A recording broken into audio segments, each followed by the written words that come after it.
Hello and welcome to another episode of A Wealthy Life. My name is Vicky Boucher, and if you're watching on YouTube, you'll notice that I have the lovely Jason with me again. Hello. Jason is a very, very favoured guest of the podcast. You'll have heard him back in August when we were talking about don't let your upbringing being an excuse. And then you'll have heard him again in September. And I'll put those links in the show notes so that if you didn't catch him, you can go back, because what Jason has to say is invaluable. He comes from a very similar mindset to me, that it is about creating your wealth. It's about financial freedom. It's not relying on the system. And one of the off questions that we've had, off air questions that we've had, or conversations we've had in the past, have been about the education system. And you might know that I was a university lecturer in the past, and I'm not pro just going to university because it's a lot of money, a lot of wasted time without a purpose. And when Jason and I started speaking, he's had, if you like, I'm going to call it an alternative view, but I actually think it's probably the better view of education, an alternative view of what he's been teaching his children. So with that very loaded bit, and if you want to know more about Jason, you're going to have to go and listen to the other podcast, because we want to focus just on education here. So, Jason, what have you been teaching your children? First of all, I pulled both of my kids out of school when they were 14. And the reason first of all, I just want to say the reason I did that is because they just wasn't getting on at school, and they're good kids. Then it's not like they're disruptive. They just weren't connecting with school. And as you go into your GCSEs, it's like, look, you can spend 6.5 hours just learning general stuff that you don't really care about, and maybe an hour of that day you're learning something that you enjoy. Well, why don't we just pull you out so you can just focus on 6.5 hours of something that you do enjoy, and get really good at that? And that was my view, really. I just thought it was a waste of time, and at the same time, I couldn't go along with this whole idea. You know, you see parents say, you know, the kids say, "Oh, I hate school," and then the parents go, "Yeah, I know, but everyone has to go to school because you just have to go to school to get a job and do the." I didn't believe that, because I didn't do that, so I couldn't actually, with integrity, I can't actually turn around and say to my kids, "Well, you do have to go. I know everyone hates it, but you've just got to get on with it because that's the way you have to go." Because I don't believe that myself. Because so I couldn't say that to them. So, you know, being in the position that I was in, I was fortunate enough to be able to. I'm also kind of, I've invested a lot into my own self-development, and I didn't want to be their teacher. I don't think your kids listen to you. I don't think your family listen to you. No one wants you to be their teacher who's close to you. That's what I've discovered, right? People don't want to listen, and it's the same with like ex-colleagues and things. They see that you're doing well, and they don't actually want to listen. They don't want to take on the information out of, I don't know, pride or whatever. Yeah, I was going to say there's a whole podcast about what is that all There about? is, there is. That is a good podcast. That is a good podcast.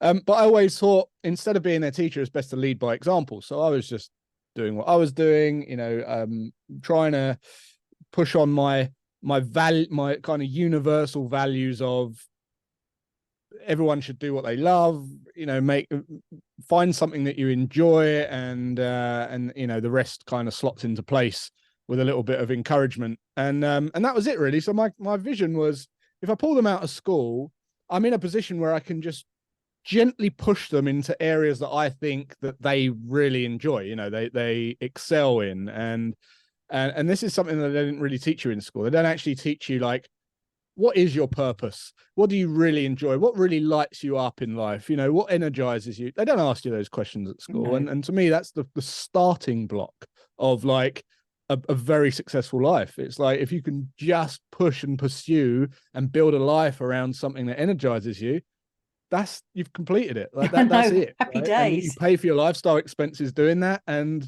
you have the things in your life that you actually love, and you're able to pay for those by doing that. That's completing the game, as far as I'm concerned. And you know, that's really where I got to, and my kids were already seeing that in me. And I thought, well, this is what I need to teach them. But I also was mindful that I didn't want them to be spoiled.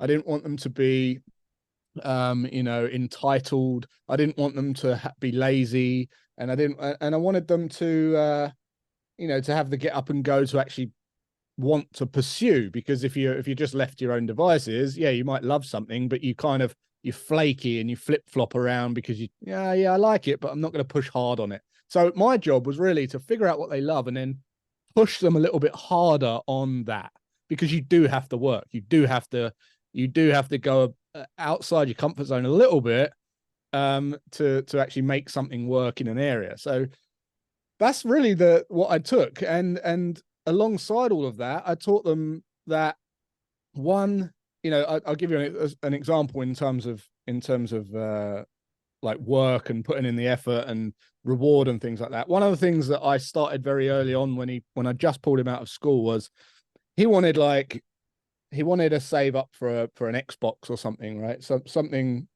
toy. I think it was an Xbox. And what I do, instead of my kids coming to me and asking me like, oh, if I do this job, can I get this amount of money because I want to save and get this thing? What I did is I used to pay them quite a bit of money, but I used to pay them based on a real horrible job, right? So I used to pick a real horrible job. Like it would be cleaning all of the gutters out around the house and cleaning the shed out and cleaning the garage, something I really didn't want to do myself.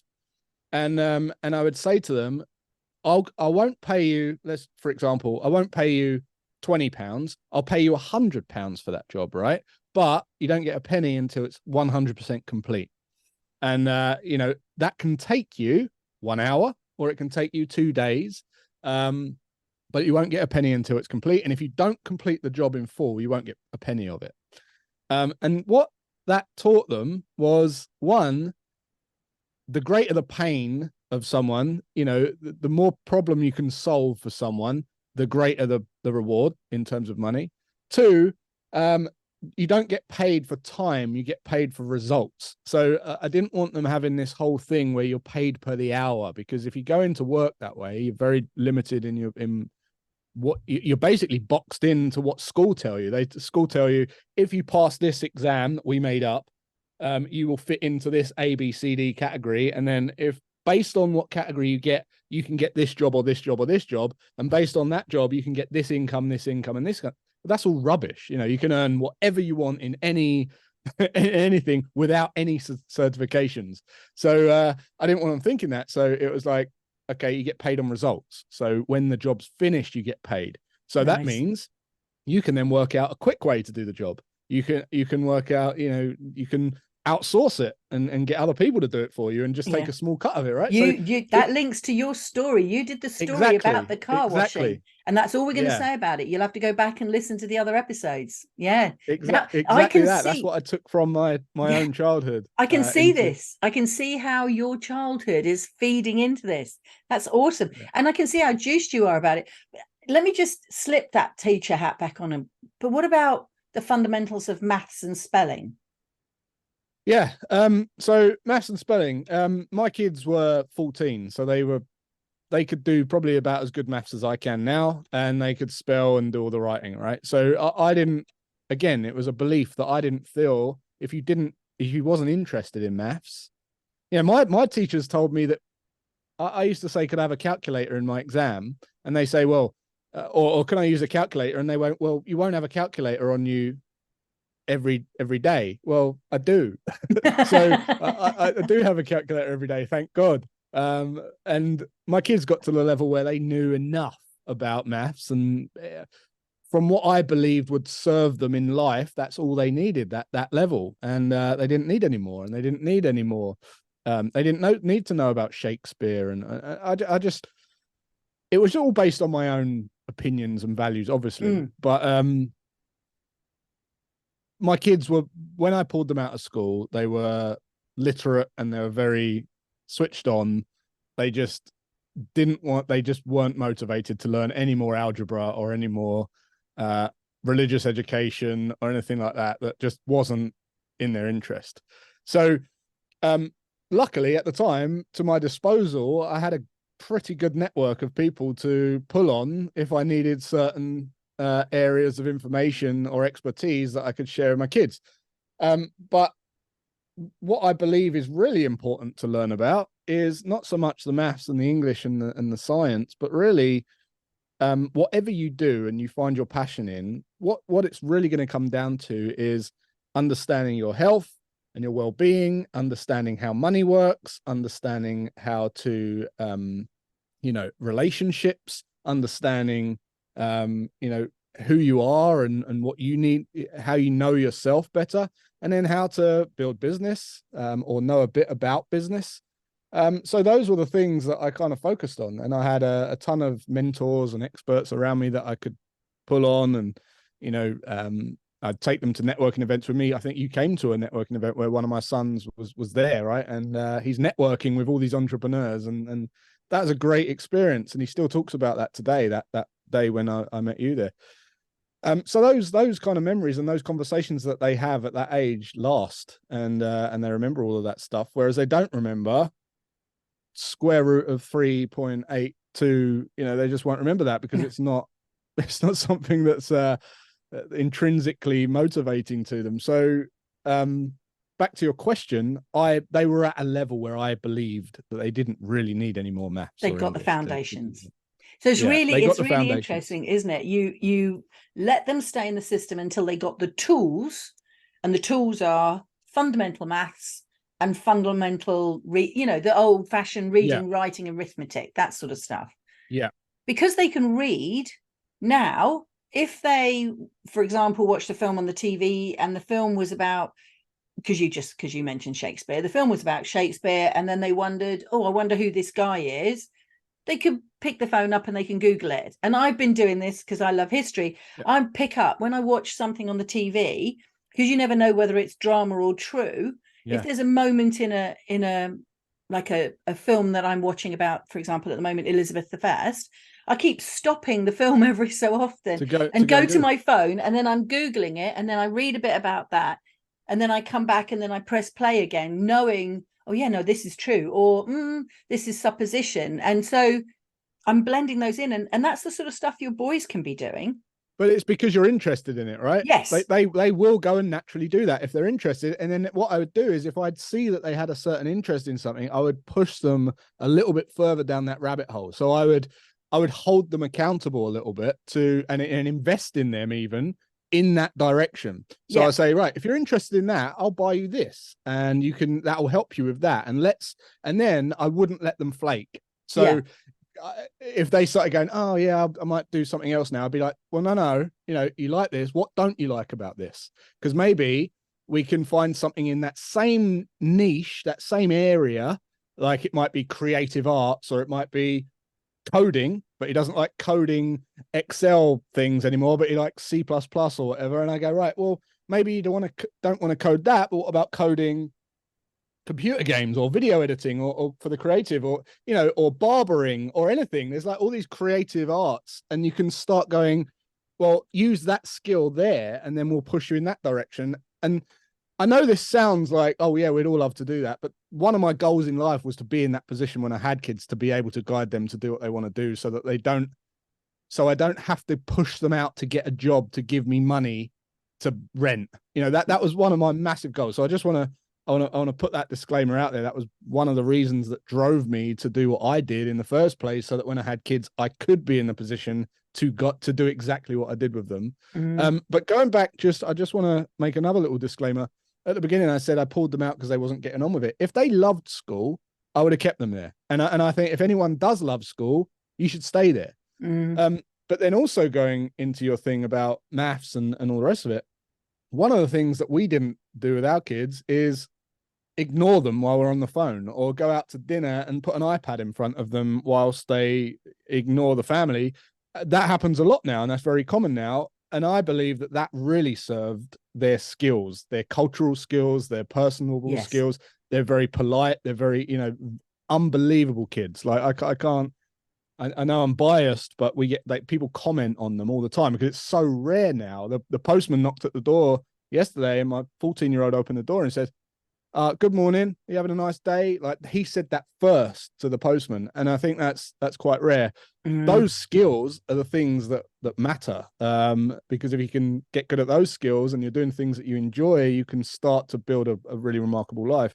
Whereas if you're unapproachable, unpersonable, you kind of, you can be good at maths, but you're You can't so speak to anyone. introverted that you Yeah. can't, you're crippled by being able to interact with people. And I can see that that's going to become quite a big problem. And then, what good school at all, really? It's No. I thought the it's reason I was laughing then was that if you just take that little line, my 14-year-old opened the door to the postman. What 14-year-old is up at the time the postman comes round? And if they are capable of a happy good morning, how are you? And as opposed to, just this is it, right? So this is where I know, this is where I look back now, because winner. I've obviously lived alongside these kids. But when things like that happen, and we're talking about it now, I look at his life. He gets up at about 5:45 every morning. He goes to bed at 9 every night because he makes sure that he sleeps well. He's going to the gym, and he's got this routine, and he's learned video editing, and he's just, amazing kid. And when you reflect back, you think, yeah, that's half the, it's not bad. I Yeah. can't complain with him. I think it's quite interesting with the two of us because I've got some of the similar out results, but my children are of a different generation. So you're talking about yours being 14. I have to own up to mine being in their 30s.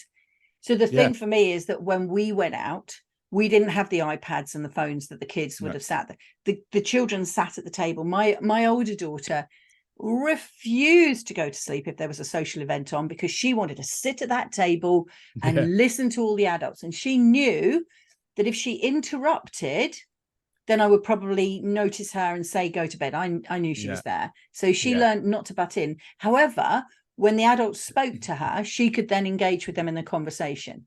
The younger one, because she was more of an early bird, probably like your 14-year-old, she would go so far, we'd feed her, she'd then pass out and she'd be asleep under the table on coats. And then we'd just like take her home at the other end of it. But where she went to university, so when my marriage broke up, I went to university first as a student and then as a lecturer. She went to the university nursery, which shut between 12 and 1. So between 12 and 1, I had to go and pick her up and bring her to me in the university. And we went to lunch and she joined in at lunch with all my university friends. So from the age of 2, she was conversing with adults as much as a 2-year-old can. And those social skills, I can absolutely see in their adult lives how vital they've been to them. That's not something they would have got at school. Absolutely not got at school. No. And then the difference is where you went, and you were in a position to, I wasn't in a position to, you went, my children aren't enjoying school. I need to pull them out.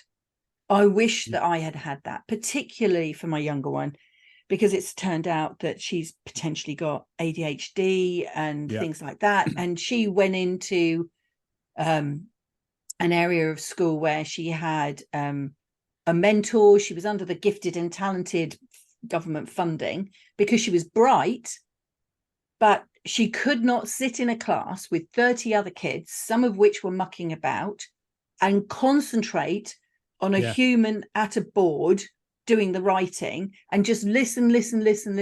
So what they did was they got her toys to play with in the class. So she had a ball and a stringy thing and she would fiddle. And if you look at a lot of the kids now, they're fiddling. It's almost as if they're overstimulated. They'll be watching. They created fidget toys, didn't they? Like a few years back. But they're watching TV. They're also on their social media and they're possibly doing something else as well. And maybe their leg is twitching or they've got the fidget twiddler things they've got. And I don't believe our education system is set up for that. No, I agree. And there's a lot of conflict as well. Like one of the things that I don't, one of the things that I make a very, very conscious effort to do is to not allow my kids to like look up to me, for instance. So one of the tragedies that I've seen throughout history is people looking up to their parents and trying to please and appease their parents in terms of what they think that their parents want them to do. So they try and do that. Which doesn't First of necessarily all, make them happy. it doesn't make them happy. In fact, like lawyers, doctors, nurses, and lawyers, doctors, accountants, they're probably the top three that I would say are push. No one wakes up wanting. I'll say no one. There are some, but I wouldn't imagine that is something that you naturally want to go and do. Accounting or law. Maybe it's something you become interested in, and that's great. But I know a lot of doctors who did it for their parents. Doctors is one of them, right? And it's like, okay, their parents want them to become doctors. They now feel guilty talking down about doctors because their parents put a lot of money into it or whatever. But here's the fascinating thing. Now you can make a lot of money on YouTube, right? I mean, we did 1.8 million in 3 months after we got our plaque up here. It was just incredible. The platform's phenomenal, right? And a lot of the kids, they're watching friends and do YouTube and stuff, and they get interested in YouTube because the parents at the moment are at the age of the parents with kids who are watching YouTube are at the age of like me, maybe, or maybe a bit younger. They're like, they don't really get that it's a thing. So they're like, oh, you're not doing that YouTube thing. Stop wasting time on YouTube. As soon as you say that to a kid, they've now got to hide that and be ashamed of that part in front of their parents. So so now they're limiting part of themselves that they're really inspired by, really really interested in, but now they don't want to do it because they don't want to upset their parents, or they don't want to talk about it in a positive way because of what their parents might say. So that might limit them or stop them from doing it altogether. And the conflict is when they go out for a meal, their parents put YouTube on an iPad in front of them. So their parents are promoting YouTube as this amazing thing, but then saying, oh, you don't want to do it because you can't make that money out of it. Money. Yeah. How bizarre. It's bizarre, isn't it? And it's the parents' inability to see this as a career pathway, because it's not a career pathway that had even been invented when they were at the point where they were thinking about career pathways. And that's so true what you're saying about the not being tied into your parents' views. However, one more question for you. There are rules about going to school, and there are laws about staying in school. And so you must have opted out and done the inverted commas homeschooling route. So did you have to comply with things? I thought there was laws. Here's how it went. My kids were, my first son was unhappy at school. I wrote to them and I said, my son isn't getting on for school for these reasons. I want to take him out and do this with him. And these are the kind of mentors I have at my disposal to help. I thought they'd kind of asked me a load of questions. They emailed me back and said, fine, we'll take him off the register. And that was it. And the second one, oh my God, pretty much just a conversation. There was no law. There was nothing. There was no follow-up. There was no official yours homeschooling, nothing. And we've never been contacted since. Your boys have not done GCSEs or any of that stuff, and nobody's. No. That's so odd, isn't it? Nothing. No. So odd. They didn't do any exams, nothing like that. But my youngest son, he came home. He's very creative. He got into photography, he started doing videos, he started learning Premiere Pro, he started becoming, spending every minute in his room learning Premiere Pro, transitions and everything like that. He's now in a position where he's charging thousands of pounds per month for people's social media videos, YouTube videos, and he's 15. With his own income.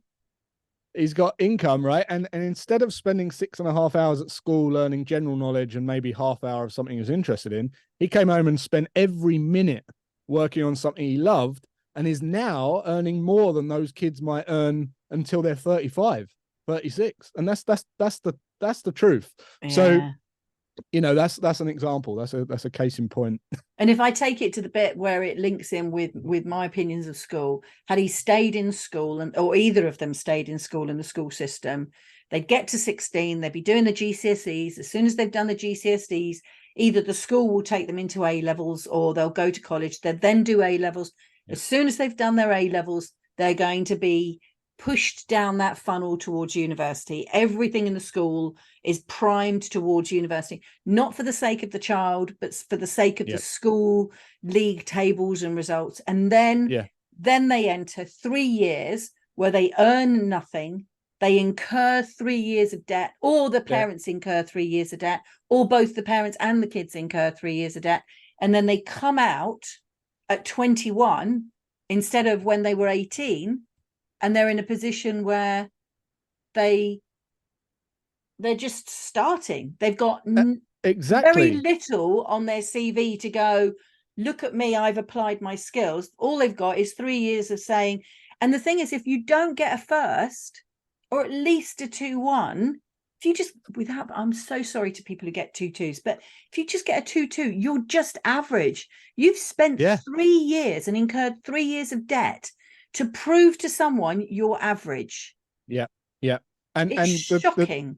The thing is, you mentioned a really good point. By the time they get out, they've been through all of that, right? So they are so desperate to, they're a bit beaten down because it's like taken some of the spark out of the whole journey and what they wanted to do in the first place.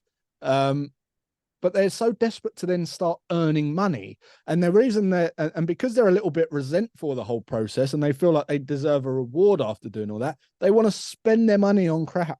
So as soon as they get paid, they just flatten out their lifestyle expenses to the point of their income. Because they've been poor for so long. No one's taught them about money or how to manage the money. You know, my youngest son, he's now getting paid. He doesn't spend any of it. He's like, you know, it's all in the bank, but he's paying for his new graphics card, or he can pay for a new something to like some editing software or something. He's spending it on the mission rather than and playing a longer game rather than going, oh, okay, well now I need to go and buy those trainers because my mate's got those trainers and they're £200 and they look cool. So educating them on that, no one's educating them on that, right? In university. And I'm not putting down university. What I am doing is saying people pay for results. They don't pay for certification. And you've got platforms at your disposal now that are free to use to reach a wider audience than a 9-to-5 cubicle office. And you can demonstrate your skills. And when you demonstrate your skills, I'll give you an example. If I wanted a wedding photographer, I could go onto Instagram and just look at photographers' work. And I see them doing these crazy video edits where they're doing all the transitions and all the amazing looking photos. I don't care if that kid's been to university or been in a red room or whatever. I just go, can you do that for my wedding? And they go, yeah, of course. This is what I do. Look at my Instagram. I want that exact result. Can you do that for my wedding? Yes, I'll pay you. What do you want? Anything. I'll pay you. And then you negotiate your price. Yeah, exactly. I know. It's nothing to do with like, have you been to? I don't think I've ever asked anyone if they're certified like before I've given them money. No, I mean, I got a first class honours and nobody asked me about it. No. And then when I actually I'm sorry about that. And then when and I'd like to say I also got a master's. And when I see people, you know, and they're adults, like grown-ups, and then they still put BSc after or BA after their names, there's a little bit of me where my heart goes, oh, that's really, for me, it feels really sad because it feels like they're doing a job. But the thing that they're still hanging on to is that they spent all that time at uni, as opposed to this thing that we're talking about, which is the passion. And I would love it. I mean, the number of times, I mean, particularly during COVID, where we had very little else to do, I reinvented the education system, which, surprising that you said your kids at 14. Mine were bullied at school and there's all that going on. And what I did was I took them to 14 before they had to make their decisions. And then I gave them all an experience. And what I did was I made every kid have a 1 year doing something that they were interested in, but that had a giving back, but also the potential to identify what you loved that you could earn from. So yes, there was the, like, if you joined St. John's Ambulance because you wanted to do the caring side of things, or maybe you worked with older people, but you knew that you could get careers in there. But then what they had, as they came out of that, they then filtered into their passions. When my dad went to school in Italy in probably 1940s, early 1950s, they would funnel them into schools based on their passions. Less about like you've asked your son, what are you interested in, and then push them that way. They were a bit more plonked by their parents, but they were allowed to then focus on the things that were relevant to the pathway that they wanted to pursue. And if we could bring those two things together, what you've talked about, which is what is it that you're interested in, and then how can I provide you that focused education so that you can be the best that you possibly can, so you can spend your life loving every minute that you have and earning the income to do that. And I suppose that's what I'm looking to do with people now they're adults. So you're going to be preaching about a new generation of kids. We could educate them a different way, and I'm going to mop them up at the other end and go, if you didn't get that when you were a kid, now you're older and you've had this job but you're not happy, let's do something with your money so that you can pull out that passion that you had and pursue it the way that you want to. I don't like, I'll just finish by saying, like, I don't profess to be like a parental expert or anything like that, but I just do believe that leading by example, making sure your kids don't look up to an idea and helping them deal with paradoxes of information, you know, and aligning that to what they think will help them based on what they want to do in life. And I also get that kids don't actually know what they truly want to do, because when you come out of school, they're pretty much, well, I need to test some stuff, I need to see what I like. But there are primary inspirations there. Like certain kids will be musical, certain kids will be logical, certain kids will be like, they will like certain practical things, anything like that, right? So you can see that from 14 years old. So, you know, that you want to start focusing on that. Support their passions. Series Alexa, stop. Did she chime Alexa's in? What was her opinion? She thinks I'm wrong. She would. She's part of the system. Very funny. But that's kind of, that's it. I think that's a brilliant, and this whole podcast is part of a whole series, as you know, which is about, you know, I've been talking about wealth, I've been talking about property, and I just wanted to do this bit about how do the kids fit in, because again, with my children being older, I remember when I first started investing in property, my daughter said to me, "Oh, will you buy me a house, Mum?" And I went, that's not quite how it works. What I'll do is I'll teach you how to buy a house of your own if that's what you want. And that's what the book Property for the Next Generation, that was the story of that conversation with her, teaching her, probably someone who wouldn't have enjoyed maths at school, to see the value of an Excel spreadsheet so she could track and monitor her money.